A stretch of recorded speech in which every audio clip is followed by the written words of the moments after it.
الحمد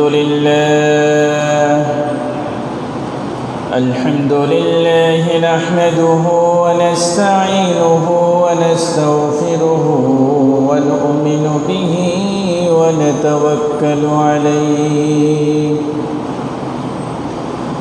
ونعوذ بالله من شرور أنفسنا ومن سيئات أعمالنا من يهد الله فلا مضل له ومن يضلله فلا هادي له وأشهد أن لا إله إلا الله وحده لا شريك له وأشهد أن سيدنا ونبينا وشفيعنا وحبيبنا ومولانا محمدا عبد الله ورسوله أما بعد فأعوذ بالله من الشيطان الرجيم সবাই পড়েন أعوذ بالله من الشيطان الرجيم بسم الله الرحمن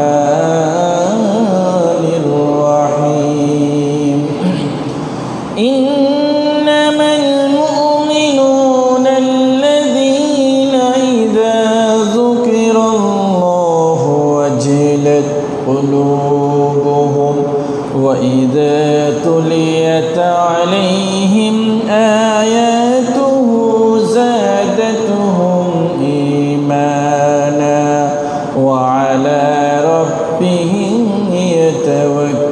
يتوكلون وقال تعالى في شأن حبيبه إن الله وملائكته يصلون على النبي يا أيها الذين آمنوا صلوا عليه وسلموا تسليما اللهم صل على سيدنا مولانا محمد وعلى آل سيدنا مولانا محمد اللهم صل على سيدنا مولانا محمد وعلى آل سيدنا مولانا محمد بلغ العلا بكماله كشف الدجى بزماله حسنت جميع خصاله صلوا عليه وآله সম্মানিত মুআজ্জাজ হাজিরিন মুসল্লিয়ানে কেরাম মুরব্বিয়ানে ইযম পর্দার আড়ালের মা ও বোনেরা আসসালামু আলাইকুম ওয়া রাহমাতুল্লাহ।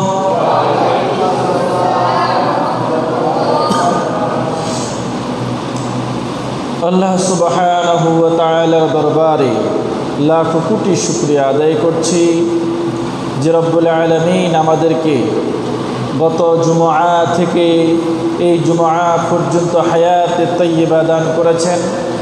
আল্লাহ রব্বুল আলামিনের দেয়া এই নেয়ামত রাজি ভোগ করে সে নেয়ামতের শুকরিয়া আদায় করার জন্য আল্লাহ রব্বুল আলামিন আমাদেরকে যে কোরআনুল কারীম দিয়েছেন, এই কোরআনুল কারীমকে জীবন ধারণের জন্য আল্লাহ আমাদেরকে যে সুযোগ সৃষ্টি করে দিয়েছেন, আজকে যে আমাদেরকে মসজিদে আসার এবং বসার তৌফিক দান করেছেন, এই জন্য আমরা শুকরিয়া আদায় করে নিই আলহামদুলিল্লাহ।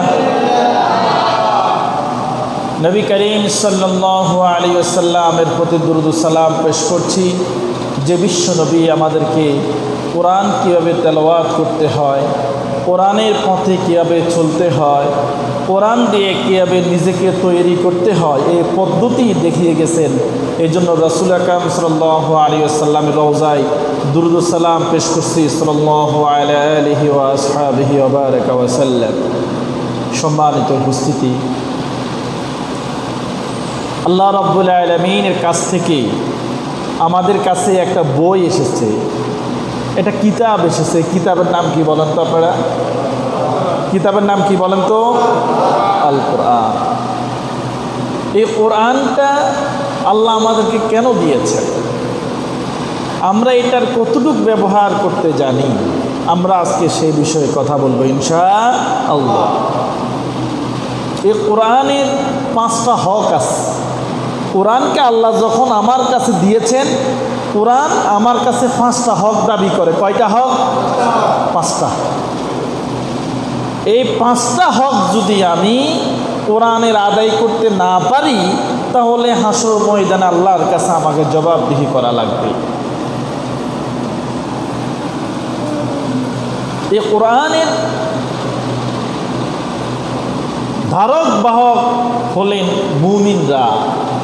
রাসূল সাল্লাল্লাহু আলাইহি ওয়াসাল্লাম চলে যাওয়ার পরেই, আল্লাহ রাব্বুল আলামিন তাকে নিয়ে যাওয়ার পরেই এই কোরআনের বাস্তবায়ন, কোরআন তেলাওয়াতের দায়িত্ব আল্লাহ তাআলা আমাদের উপর দিয়েছেন।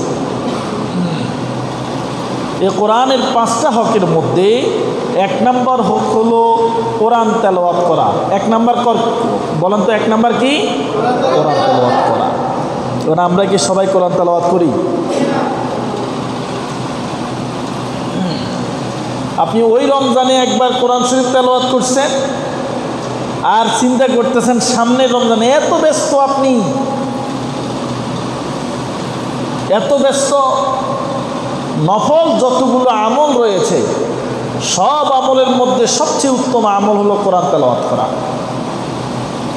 আর যে ব্যক্তি নিয়মিত কোরআন তেলাওয়াত করবে, কোরআনের তেলাওয়াত নিজের কানের মধ্যে শুনবে, অন্তর দিয়ে কোরআনকে ধারণ করার চেষ্টা করবে, আল্লাহ রাব্বুল আলামিন তার জন্য বলেছেন সূরা আনফালের 2 নম্বর আয়াতে, আল্লাহ রাব্বুল আলামিন বলেছেন, ইন্নামাল মুমিনুনা আল্লাযীনা ইযা যুকিরাল্লাহু ওয়াজিলাত কুলুবুহুম ওয়া ইযা তুলিয়াত আলাইহিম আয়াতুহু যাদাতুহুম ঈমানা ওয়া আলা রাব্বিহিম ইয়াতাওয়াক্কালুন।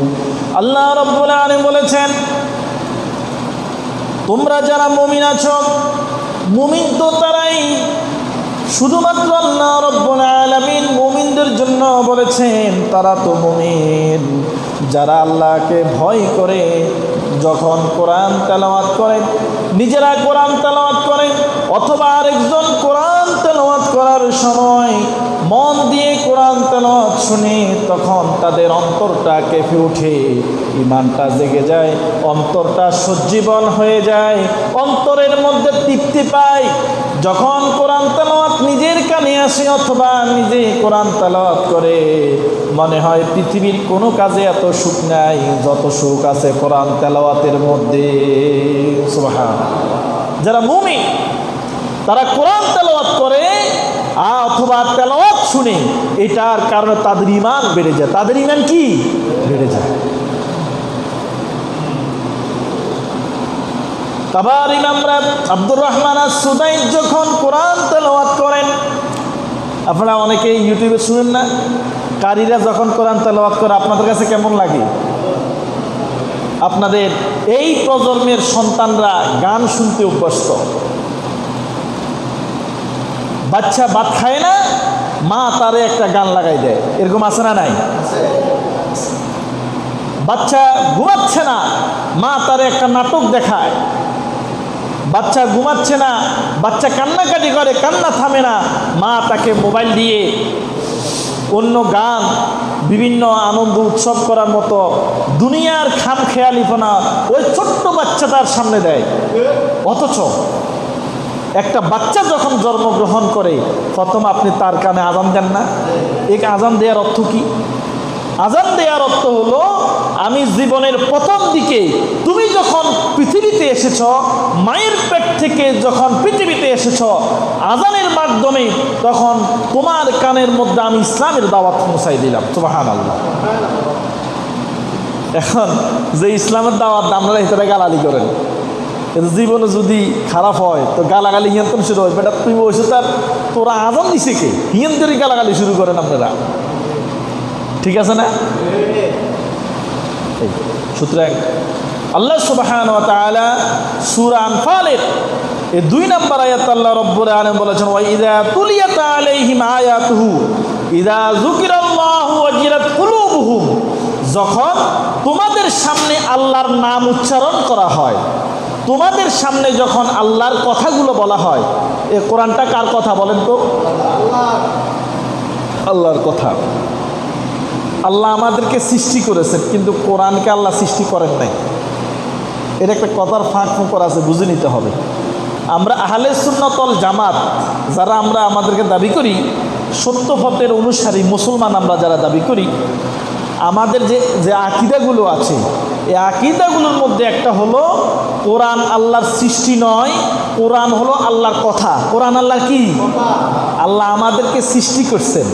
আর আল্লাহর যেই অফুরন্ত জ্ঞান আছে, আল্লাহর যেই পরিমাণ জ্ঞান, আমাদের যে জ্ঞান, আমাদের জ্ঞান কতটুকু? আল্লাহ বলছেন, ওয়ামা উতিতুম মিনাল ইলমি ইল্লা কলিলা, মানুষ তোমাদেরকে আমি যে জ্ঞান দিয়েছি এই জ্ঞান হলো সামান্য। এই জ্ঞান কি? সামান্য। আমাদেরকে যে ভালোবাসা দিয়েছে, ভালোবাসা সামান্য। আমাদেরকে যে জ্ঞান দিয়েছে, জ্ঞানটাও কি? সামান্য। এই সামান্য জ্ঞান দিয়ে বিমান বানাইতেছে, আমেরিকা বসে বোমা মারতেছে, ইরানে গিয়ে পড়তেছে। ঠিক আছে না? নাই? কোথায়? পৃথিবীর এক কর্নারে, আর আরেক কর্নারে এসে মহাসমুদ্র পাড়ে দিয়ে সেই বোমা এসে ইরানে পড়তেছে। কারণ মানুষকে আল্লাহ যে সামান্য জ্ঞান দিয়েছে, এই জ্ঞান দিয়ে যদি মানুষ এত কিছু করতে পারে, আমি আমার আল্লাহ রাব্বুল আলামিনের কাছে যেই পরিমাণ জ্ঞান আছে, সেই পরিমাণ জ্ঞান কি পরিমাণ তার জ্ঞান আছে, এটা কি আপনি কল্পনাও করতে পারবেন?